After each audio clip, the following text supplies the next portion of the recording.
Bharuch SOG police દ્વારા જિલ્લામાં નશાકારક માદક પદાર્થોની ગેરકાયદેસર હેરાફેરી અને વેચાણ કરતા અસામાજિક તત્વો વિરુદ્ધ કડક કાર્યવાહી કરવા માટે ભરૂચ પોલીસ અધિક્ષક અક્ષય રાજનાઓના માર્ગદર્શન હેઠળ no drugs in Bharuch campaign અંતર્ગત એક ખાસ ડ્રાઇવનું આયોજન કરવામાં આવ્યું હતું।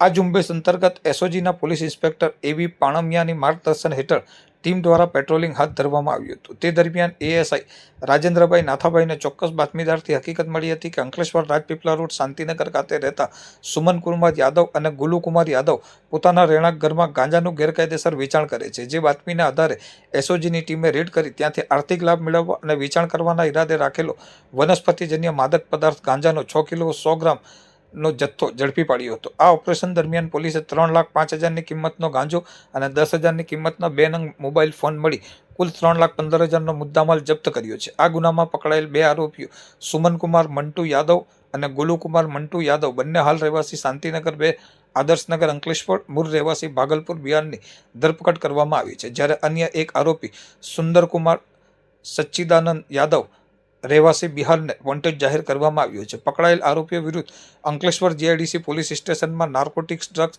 એન્ડ સાયકોટ્રોપિક સબસ્ટન્સ એક્ટ મુજબ ગુનો નોંધી આગળની કાયદેસરની કાર્યવાહી હાથ ધરવામાં આવી છે। આ સફળ કામગીરીમાં પીઆઈ એવી પાણમિયા, પીએસઆઈ બીએસ સેલાણા તથા એએસઆઈ રાજેન્દ્રભાઈ, વરસનભાઈ, ગજેન્દ્રસિંહભાઈ અને એસઓજી સ્ટાફના કર્મચારીઓ જોડાયા હતા।